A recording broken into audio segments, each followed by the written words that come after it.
Oh, the sound of Truly Ponte, my ticket home now. Arias time to take the lead. Now we have my ticket home, Truly Ponte in second, Barang Anala, Haran Spicy, and Hukbong Dagat is the early trailer. My ticket home goes on by a length.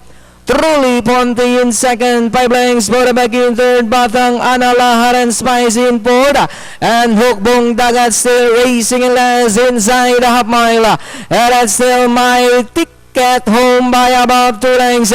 Truly Ponte still in second, trying to get close now in third, Batang Anala, Haran Spicy, and Hukbong Dagat. Traveling nice and easy is my ticket home by about 2 lengths.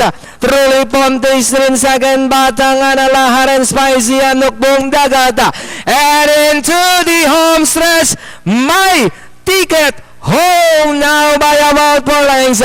Truly Ponte still in second, Hukbong Dagat, Batang Anala running by the and down to the finish. And it's still my ticket home in a safe travel.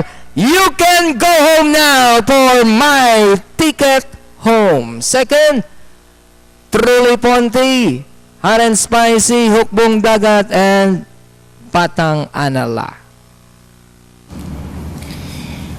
The outstanding favorite, My Ticket Home, that is with John Alvin Busa, our unofficial winner for this race number 6. The outstanding, napagaling talaga. Mas segundo numero 1, Truly Ponte, at para sa trifecta, numero 5, Hot and